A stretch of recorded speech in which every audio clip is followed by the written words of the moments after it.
All guests on ZASLOW Show 2.0, of course, are brought to us by our beer of choice, Johnny Cuba. It's a Thursday. Maybe we get the weekend started a little bit early. Crack open a six-pack of Johnny. You don't drink them all at once. I mean, 6 cans. It's a lot. But a European roots with a Caribbean soul. Start your evening with a refreshing German lager in a can. You can pick up at Sedano's, Presidente, your local Winn-Dixie. Remember, of course, always drink responsibly. And, of course, Johnny Cuba's mantra, stay tranquilo. And joining us here, all right, I got It's Still Real to Me wrestling show, which usually drops on Saturdays, usually once a week, unless there's something big happening, which, of course, was last weekend, where, of course, you had one of the biggest shows of the year, WWE Royal Rumble. So my pal Billy Donnelly here, he's an editor for Wrestling Inc., among other things, where he's got, the Getting Old Quickly podcast. You got your hand in a bunch of different jars here. But am I reading this correctly, Billy? That now, I was very jealous, number one, that you were at Royal Rumble. So you fly all the way from the East Coast all the way out there to San Antonio. That's not an easy flight. And number two, am I seeing correctly here in your Twitter bio, you were the one who started the FU Roman chant? Well, sure. I will. I did begin it in my section quite loudly, and it began to pick up. And then before we knew it, the entire Alamo Dome was doing it. And look, I don't like to be that guy who takes credit for chants. I don't like to be that wrestling fan. But the people I was with, the friends that I was with, said, no, that was definitely you. You should do it. And so, like Brock Lesnar guy, I will be the FU Roman guy for at least the moment. It doesn't mean anything, but I'll do it. When did you start chanting it? When was it I'm so mad at this guy? I got to say it. I mean, that would have been when Sami Zayn was laid out on the canvas. Very end. Toward the very end. Yeah, it wasn't really until Sammy was out of it and the Bloodline started to sort of rally around, and it might have been right around when Roman, I think, started taking the lay and sort of almost giving a funeral sprinkling, to Sammy right around then. That's really when it seemed most fitting at the time. Okay, we'll get back to that because obviously what an amazing moment the whole thing was. But you were at the show, man. I wish that's the kind of show where I'm watching from home. By the way, how great are Saturday night premium live events now? I'm so glad that's a new thing and it's not Sundays anymore. I mean, it took them long enough, but tell me about the event, because that was the kind of show where I'm watching from home and I'm like, oh man, I wish I was there. That looks so much fun. So, I got lucky. I mean, I think we all got lucky with what the Royal Rumble is going to be this year. My birthday falls in the middle of January, and which is right around the Royal Rumble time. So for the last 30 something years, the Royal Rumble has always been synonymous with my birthday for me. So this year, I decided, I had a friend in San Antonio and he said, come on down, we'll do your birthday for the Royal Rumble. So I decided, you know what? Let's go ahead and do it. The Royal Rumble is always great. It's always fun to be at. Let's get tickets and go. And it was not your first one. I've been to 3 Royal Rumbles in the past, live. I was in the one in Orlando where AJ Styles debuted, and I was also in the one in Miami many years ago where Rey Mysterio won. Oh, you were at that one in Miami, because I was in the OG one in Miami, 1991. No, I would not have been down in South Florida yet by that point in time. So it did come later. But yes, that was the one where the Undertaker reappeared and the Royal Rumble wasn't the main event again, and so on and so forth. But so, I mean, I bought this ticket primarily because of the fact that it was going to be the Royal Rumble and around my birthday. And we just so happened to luck into the most compelling wrestling storyline I can remember experiencing in years. And so, yes, it all seemed, the chips fell perfectly in line for me to be at this Royal Rumble and it to be what it was. Isn't it great, dude? This story started 2.5 years ago. It's still going. It's amazing. It is. I mean, it is unparalleled. And it is also something that I have seen. Look, the WWE right now has never been, I won't say never been hotter. It's but so hot. It's been a while. since the WWE has been this hot. Yeah. And what it's also doing is it's bringing back lapsed fans who are wrestling fans but want to know what this is because it's so compelling and it's so riveting and it's nuanced and it's complex and it's layered. Like I really, when CM Punk signed with AEW, I threw a lot of chips into the middle of the table with AEW. I was kind of uneasy. I'm not uneasy, uncertain with what it was going to be. And CM Punk and then Bryan Danielson right after that, and Adam Cole at the same time, kind of sealed the deal for me there. And plus, WWE had gotten stale for a number of years. It wasn't very interesting. Their TV product was horrendous. And so it's been Sami Zayn and the Bloodline that's really brought me back. We're like, on a Friday night, I'm sitting at home watching SmackDown. Yeah.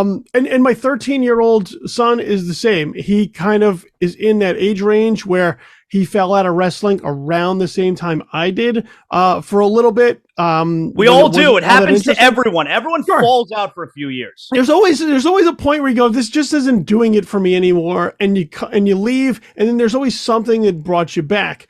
I can barely get my 13-year-old out of his room playing Fortnite, right? But Sami Zayn and the Bloodline had him sitting at home on Saturday night watching the Royal Rumble by himself because he was that invested. So, I mean, that's how good this story arc has been. And it's still going. It's still going. And here's the part that really gets me compared to other like cool stories that they tell or what have you.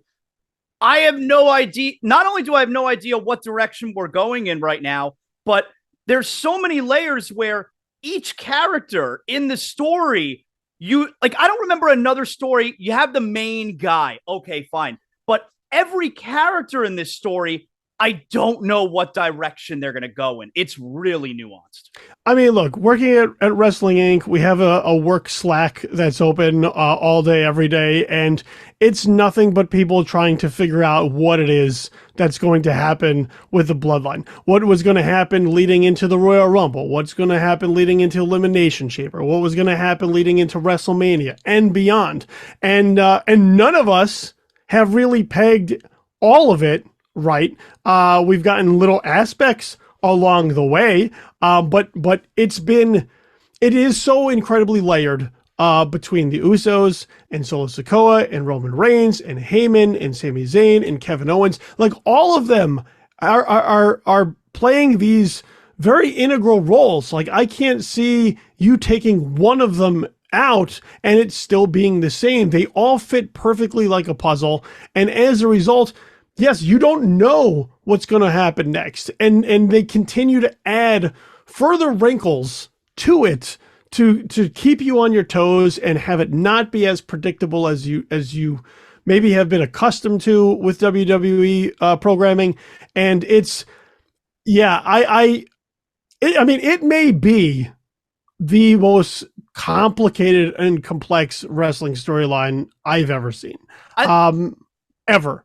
And when I was a kid, Hulk Hogan had a lot of different storylines where they put a lot of vulnerability on him heading into WrestleMania 3 with Andre the Giant. That was a big deal. The imploding of the Mega Powers heading into WrestleMania 5, that was a big deal. And that took about a year long for that to play out, but not on this level, not on this storytelling level. This is, to credit the WWE, this is next level stuff that they're operating with right now. There's so many little things, like even just the end of the show, and I don't know if you caught this because you were at the show, but I have watched it back on playback. So okay, because like at the end of the show, when Roman is looking up the runway with Solo and he's staring in the ring at the two, and he says to Solo, "We're at war now, Solo." Like, just little stuff like that, man, that I don't remember them being so good at portraying to the audience, I mean, even the facial expressions. Yeah. During the aftermath of the Royal Rumble main event, the Usos are huge in that moment. Jay being super conflicted because Sammy's now his boy, right? Mm-hmm. Jimmy being super conflicted that he knows what he has to do, but there's this there's this surface level good time friendship with Sami that's there, whereas Jay's is much deeper rooted. Hated Sami Zayn coming through this, was the one sort of contrarian voice against Sami being in the bloodline, and yet Sami's the one who went to bat for him, right? Sami's the one who vouched for him and showed him that, like, hey, this is what family actually is. Family is not abusing other people and taking narcissistic approaches to getting them to do what they want. I mean, there's so many themes involved in here too. Whether it's family, there's a lot of mental health stuff in here, and dealing with, you know, like abuse and trauma, and like, this is WWE has never done anything along these lines ever, and that's what has made it so impressive, and I think so easy to get emotionally invested in, is because there's no one's really wholly good. Roman is probably the only wholly bad one in this thing, but there's something to grab a hold of for everyone. Even that, though, they did such a good job with, because, I mean, look, Roman has gotten super popular over the last few months. And in that moment, you know, with him face mushing Sami and really, really just bullying him before the climax, you got the crowd to chant, you know, F you at him. And I don't necessarily mean you, but you got the crowd to chant F you. And that's for a guy who has been super over and super popular.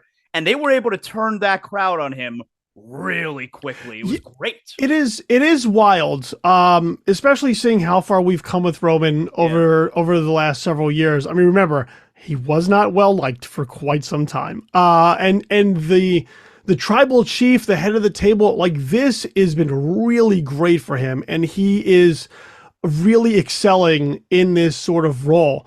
And yes, I think for a while the bloodline, I mean, the thing with the stuff with the Usos and Roman was interesting, but Sami being included and the honorary Us and him really sort of fighting for acceptance, that I think took it up a notch. And he sort of, I think, is responsible in a lot of ways for making the bloodline as, I guess we could say popular as it was, as accepted as it was, you know, because, like, they're heels and they're not really cool heels. I mean, they still do pretty horrible, despicable things. But it was this love for sort of Sami, and Sami being so genuine. It was it was us rooting for the geek to get in with the cool kids.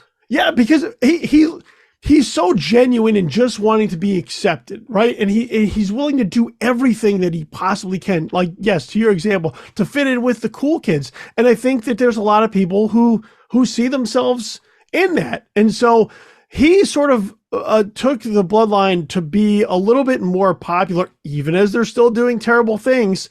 And yes, look, I threw my ones up when Roman came out, just like everybody else did, and I wasn't the only one.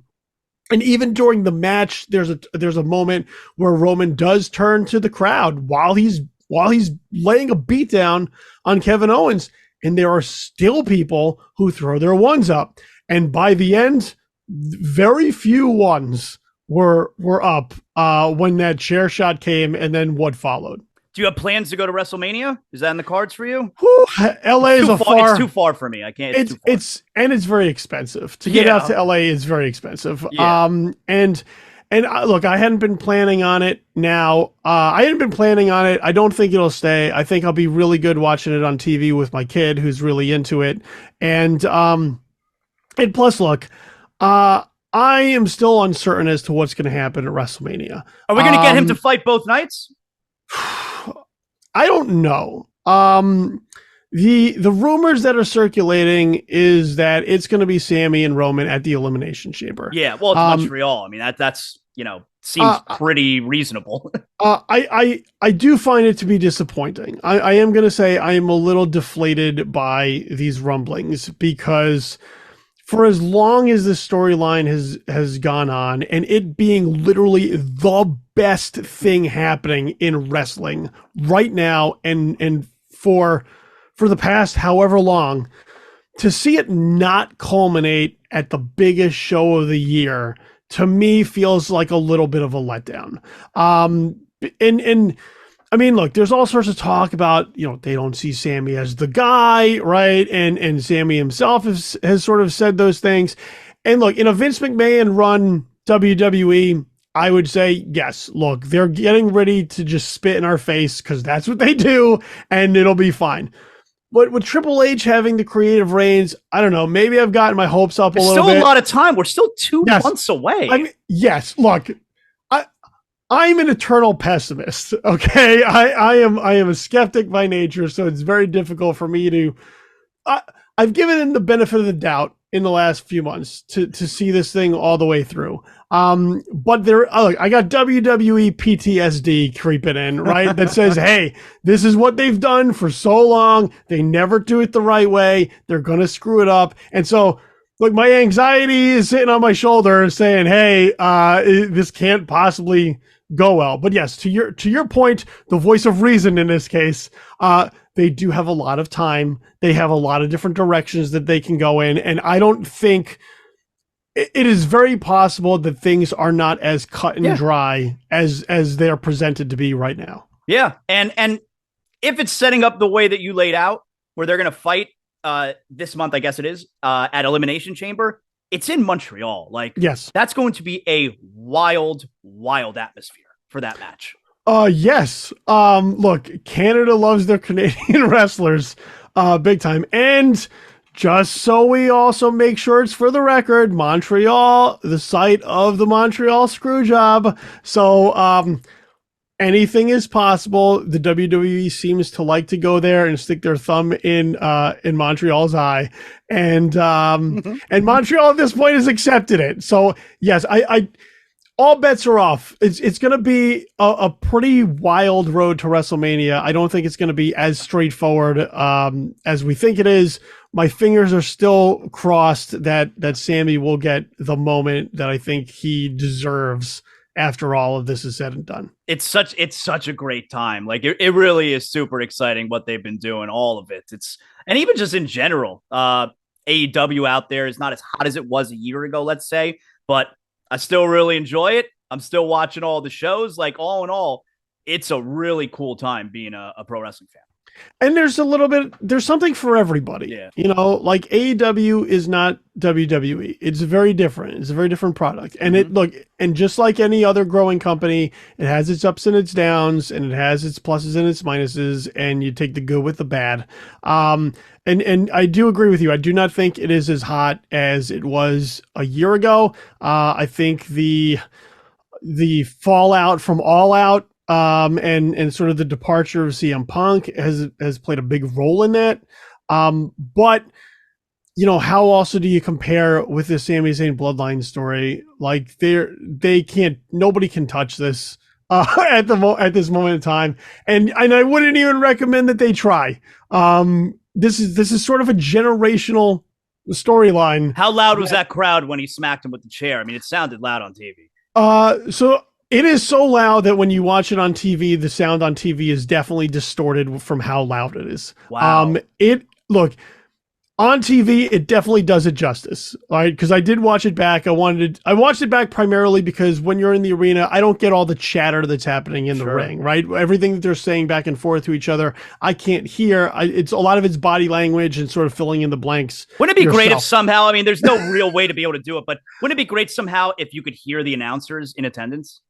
Once upon a time, you used to be able to. Yeah. Once upon a time, you used to pay like $10 for this weird little Walkman kind of thing, and you can actually listen to like the commentary. I just mean like if they were on like a PA system, and you could just hear.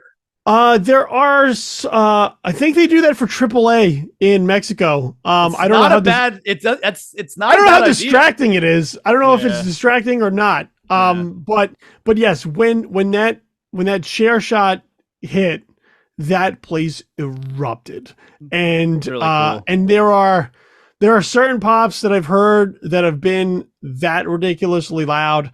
Daniel Bryan winning the titles at WrestleMania 30, that place went insane.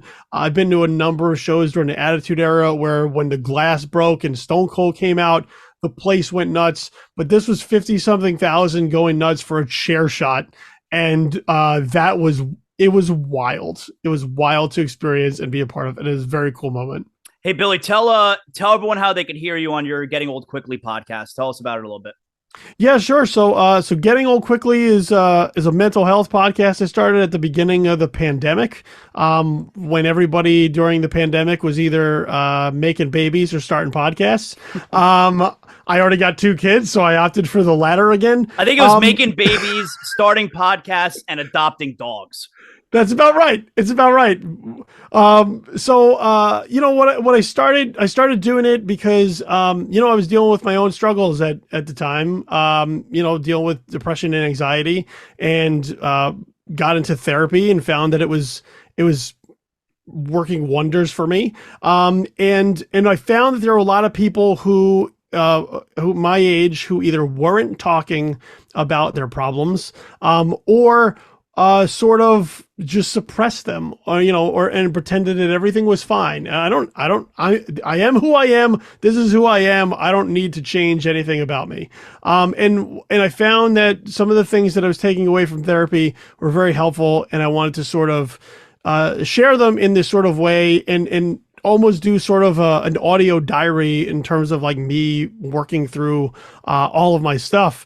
And I found that as I was presenting some of these things that I was struggling with, that a lot of other people were too. Things that they didn't feel comfortable talking about, or didn't know how to talk about them, or anything like that. So I've been at it for almost 3 years now. I think episode 150 is coming up pretty soon. And so that's what it's been. It's a solo podcast of me by myself talking about my struggles, letting you know that it's okay to not be okay, that it's fine to go and ask for help, or to get on medication in order to deal with any sort of mental health struggles, because there's a lot, especially men in particular, there's a lot who hit their 50s and their 60s and they're severely depressed and they don't know why. And a lot of it is because nobody ever told them that it was okay to talk about a lot of this stuff. So it's a lot of the podcast is for me. But the gravy of it is also like being able to help other people know that it's okay to talk about these things, and to encourage them to work on themselves and talk about what it is that they're dealing with. That's awesome. Good job, Billy. Excellent. Again, Getting Old Quickly. This was great, man. We'll do this again leading up to WrestleMania. But like I said, we're 2 months away. A lot can happen. We got a lot of road. There's a lot of road. There's a lot of highway to WrestleMania. We will see what happens. I do think I'd be surprised if ultimately we're not going to get the things that we want. That's WWE PTSD kicking in again. So you be the optimist in this situation. Right. I'll be the skeptic, and we'll balance each other out.